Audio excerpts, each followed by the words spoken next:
subscribe official iNews channel. Dan jangan lupa klik tombol notifikasinya.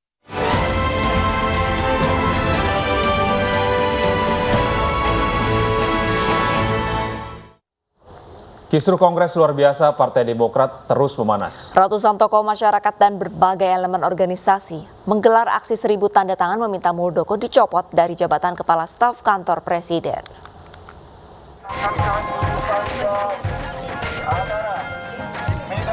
Badai konflik yang melanda Partai Demokrat tak kunjung mereda. Kongres luar biasa yang digelar pekan lalu pun masih menyisakan sejumlah catatan. Kini yang terbaru, sejumlah tokoh masyarakat dan loyalis AHY meminta agar Muldoko dicopot dari jabatan sebagai Kepala Kantor Staf Presiden. Di tengah polemik yang terus bergulir, keberadaan Muldoko di istana disinyalir bisa mengerus citra pemerintah. Ini mudah-mudahan menjadi bahan pertimbangan kepada pemerintah ke depan untuk lebih baik lagi. Khususnya kepada kami yang merasa dijolimi oleh sekelompok orang. Ya, di bawah kepemimpinan Joni Allen ya, sebagai inisiator KLB abal-abal yang menjagokan, yang menempatkan, yang menjadikan Pak Muldoko yang kami ketahui dia tidaklah bagian daripada orang Demokrat. Harapan terbaik untuk demokrasi kita. Selain aksi tanda tangan di spanduk sepanjang 45 meter, simpatisan Partai Demokrat juga berkeliling lapangan Merdeka menyuarakan penolakan mereka terhadap Muldoko. Dari Medan, Sumatera Utara, Said Ilham, iNews melaporkan. Penyidik Polda Metro Jaya menolak laporan DPP Partai Demokrat versi KLB. Laporan ditolak karena dianggap tidak memenuhi SOP pelaporan terkait UU ITE.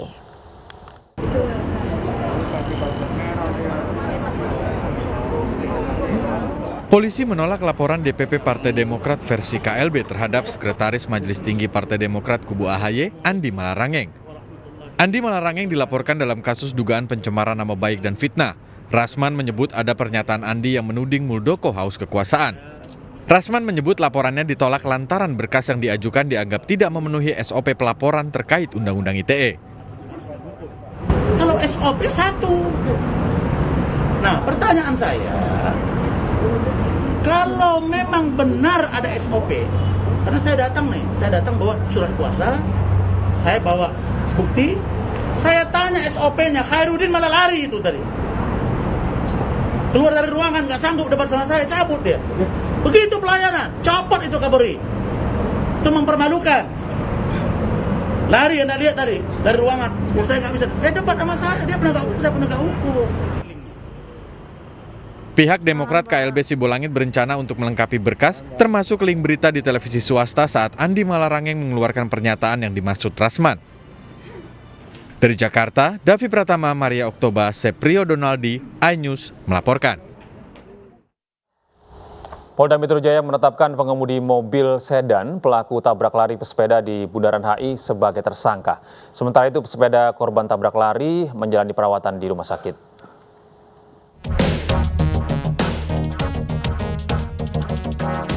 Pasca menangkap pengemudi mobil mewah yang menabrak pesepeda di Bundaran Hotel Indonesia, DA yang masih di bawah umur kini berstatus tersangka. Hasil tes urin menunjukkan DA negatif alkohol dan narkotika.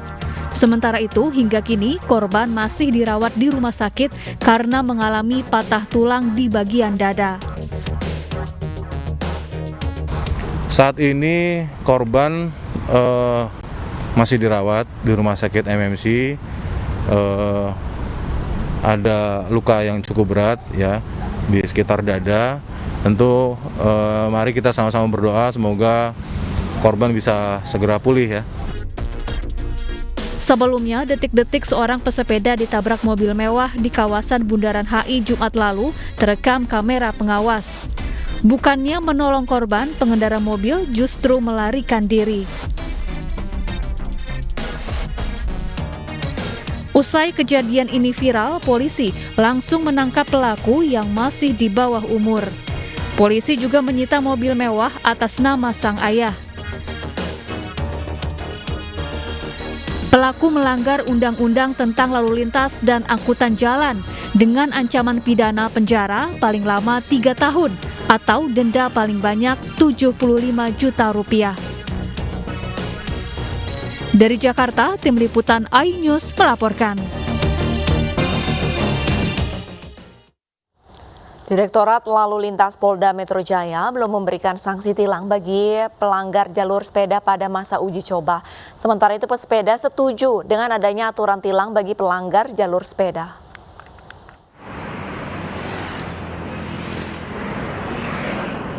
Hingga kini polisi belum memberikan sanksi tilang pada pelanggar jalur sepeda.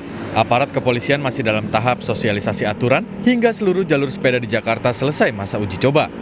Tilang akan diterapkan sebagai langkah penegakan hukum terakhir. Upaya preventifnya tentu ketika nanti ini sudah diberlakukan secara permanen, kita akan tempatkan anggota untuk menjaga jalur sepeda tersebut untuk tidak dimasuki oleh kendaraan non sepeda, misalnya sepeda motor, dan menjaga supaya para pesepeda masuk ke jalur yang telah ditentukan.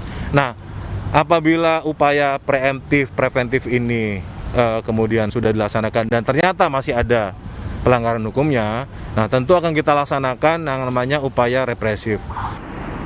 Untuk tilang pelanggar jalur sepeda, petugas akan ditempatkan pada titik-titik jalur sepeda untuk mengawasi pelanggaran yang terjadi. Sementara itu, pesepeda setuju dengan adanya aturan tegas berupa penilangan bagi pelanggar jalur sepeda. Saya sih apapun yang bikin lebih tertib bagus ya, apalagi posisi pesepeda kan aneh, soalnya kita bukan pejalan kaki tapi kita juga bukan pengendara motor. Dan kadang-kadang kita malah ngerasa kita bebas aturan gitu, kayak misalnya saya bisa naik itu, bisa di sini tapi bisa keluar juga kayak bebas gitu. Jadi menurut saya kalau ada yang bisa bikin lebih tertib bagus sih. Aturan itu kan perlu ya untuk apalagi kita kan sosial. Jadi untuk keamanan bersama rasanya ya wajar-wajar aja. Kalau saya sih setuju banget ya, soalnya kadang-kadang pesepeda suka ngambil jalur mobil, bikin macet, dan itu juga bikin ngebahayain nyawanya pesepeda juga gitu. Mereka berharap dengan adanya aturan tilang bisa lebih mendisiplinkan pesepeda yang bandel dan memberi rasa aman saat berolahraga. Dari Jakarta, tim liputan iNews melaporkan. Direktorat Lalu Lintas Polda Metro Jaya belum memberikan sanksi tilang pada pelanggar jalur sepeda. Ya, tilang ini akan diberlakukan sebagai upaya terakhir setelah prosedur pencegahan dan sosialisasi dilaksanakan.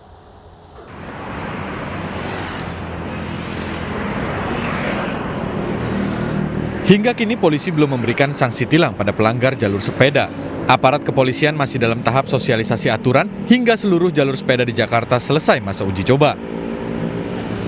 Upaya preventifnya tentu ketika nanti ini sudah diberlakukan secara permanen, kita akan tempatkan anggota untuk menjaga jalur sepeda tersebut untuk tidak dimasuki oleh kendaraan non sepeda, misalnya sepeda motor, dan menjaga supaya para pesepeda masuk ke jalur yang telah ditentukan.